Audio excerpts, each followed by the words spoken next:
if we have a look at one of these maps, now this, what I was hoping was we'd be able to go outside afterwards tonight and have a look at it a little bit, so that's unlikely to be possible. But if we look here, I don't know if you can see this now from the back, but we were looking at the Big Dipper. These are the 3 stars in the handle and the 4 stars in the pan of the handle. So, and if we go round the arc, the 4 stars here, and they're going to point to the North Star. So there's the North Star there. So if you can find the Big Dipper in the sky, then in a sense you can start to see things relative to that. And there are some things which are particularly of interest. The first one we'll start with is a fairly simple one. If we look at these 2 stars here in the handle of the plough, I'm going to call it the plough now, and we just zoom in on that slightly, then this is, you can see there's the handle again. This is a double star. And the reason that I wanted to show this to you was, when I was young, it was always said that if you could see the 2 stars in the plough, then your eyesight was okay, and if you couldn't, then you should have gone to Specsavers. Except of course we didn't have Specsavers when I was young. It sounds like I'm really old. But anyway, the thing is I can't see two of these anymore. But in fact there's 4 there. These are 2 double star systems. Now, we mostly think of the sun or stars as individual, but in fact most stars come in pairs or more. And we're going to see a couple more examples of that. But that's an easy one to start to find your way to. But if you move just a little bit below the hand of the plough, where the hand is at the moment, you can see an object which is very significant in the history of Irish astronomy. This is Messier 51. Now Messier was a French astronomer in the 18th century who was interested in looking for comets primarily, and he, when he looked at the sky, found these objects. This is a beautiful telescope image, but that looked fuzzy, and comets look fuzzy. So he tried to put marks on the map to avoid, if you were looking for comets. He'd say, this is a fuzzy patch, but it's not a comet, so don't go there. Now, he meant actually say, don't go there, but I mean a little bit loose. But he basically said, if you find this fuzzy patch, it's not a comet. But in the 19th century, the 3rd Earl of Ross looked at, excuse me, with his telescope in Birr in County Offaly, he looked at Messier 51, and when he looked at it, he called it an island universe. And he was probably the first person using a telescope to suggest that there may be, using some sort of evidence, i.e. the observations from the telescope, that there may be other what he called universes out there. And in fact we now know that M51 is indeed a double galaxy. We have a galaxy here which is very similar to our own. Ours looks quite like this. It's not quite the same in the centre, and I'll make some comments about that in a couple of minutes' time. And we have another galaxy beside it, and these 2 galaxies are colliding. And that's quite similar to our own, because our galaxy is colliding. In fact, we're at the moment in the middle of a collision with a relatively small dwarf galaxy, and in a couple of million years' time, we'll be in collision with about 10 million years' time, we'll be in a collision with the Andromeda galaxy. And at that point, the Andromeda looks a bit like this. We'll see a picture of it at the moment because you can see it in the winter sky. But you'll imagine that you'll have this as the Andromeda, and then the same again here, which is our own Milky Way, coming crashing together. And that's going to be a very slow process, but an interesting time nevertheless. But if you want to look at one of the most famous galaxies in the sky, now is a good time of the year, although technically it's available at any time of the year, because remember what I said about the plough, which is again here, that it's very visible at any time of the year. There is another star that you can find, which is pretty much straight overhead at the moment, and it's called Capella. Now, there's only one reason why I wanted to show you Capella. It's because I named my house after Capella. When I was buying my house, I live out in the countryside. I looked up, went out there one night because I wanted to see what the sky conditions were. Was it very dark? Not because I particularly wanted to do astronomy from there. And I looked up, it was a beautiful night sky, and what was pretty much straight overhead was Capella. So I said, okay, what else could I call the house? I'm going to give it a designation, but Capella. And Capella is very interesting because, lo and behold, Capella is also not a single star.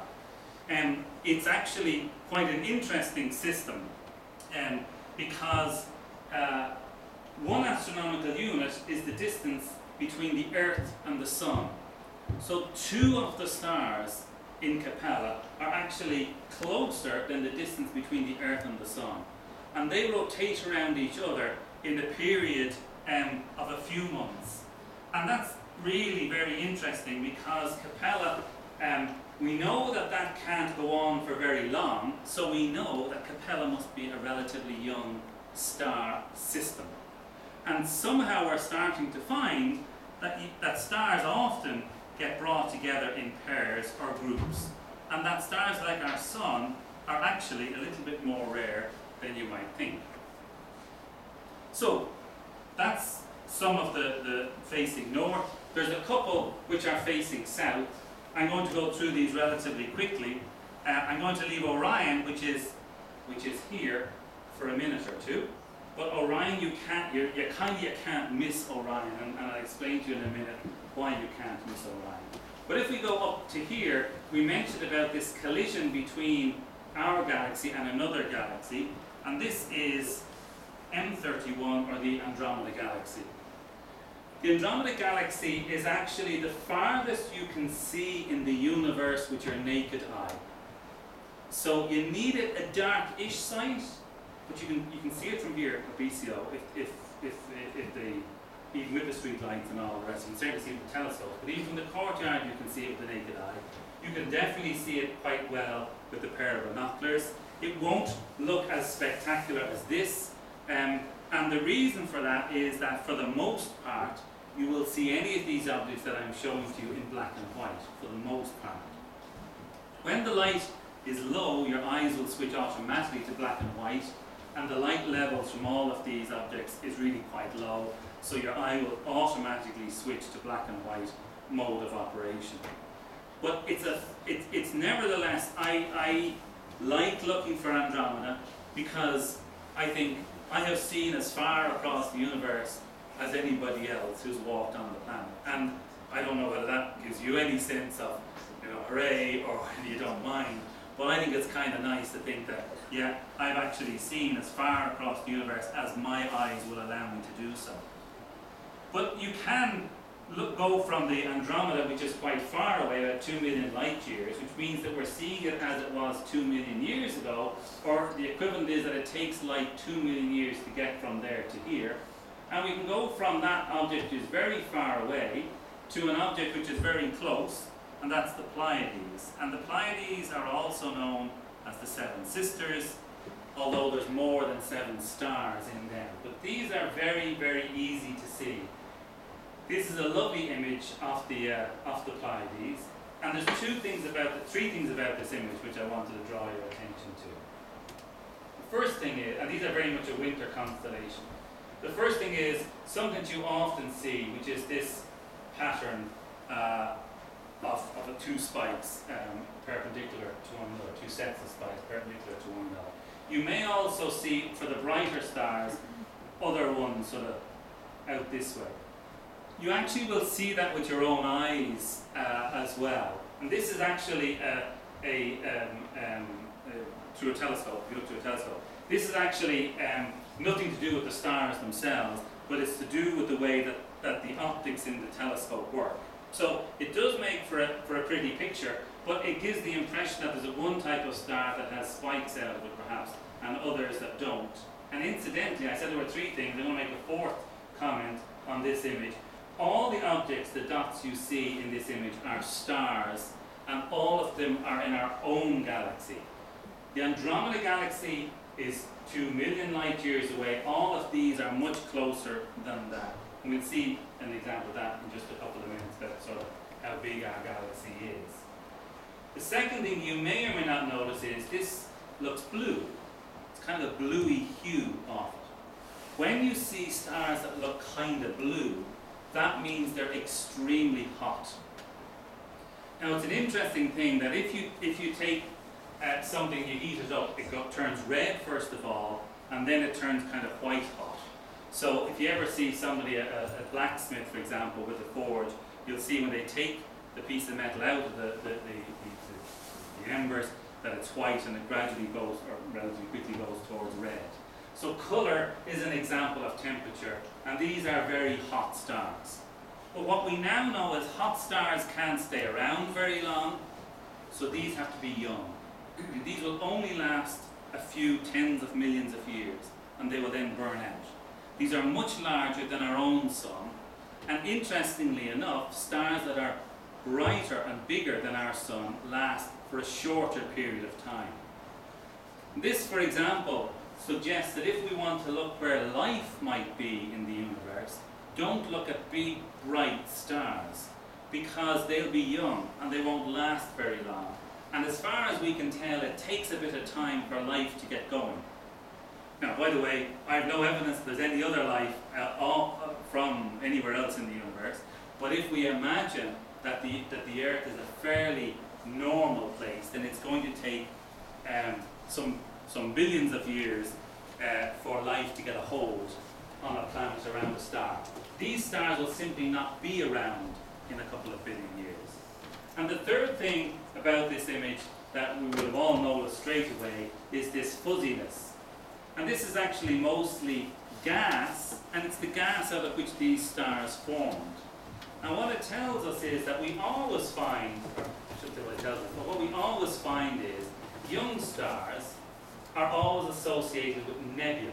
And nebulae now is a Greek word for cloud. And basically, we always find that whatever made these stars hasn't quite dissipated or gone away.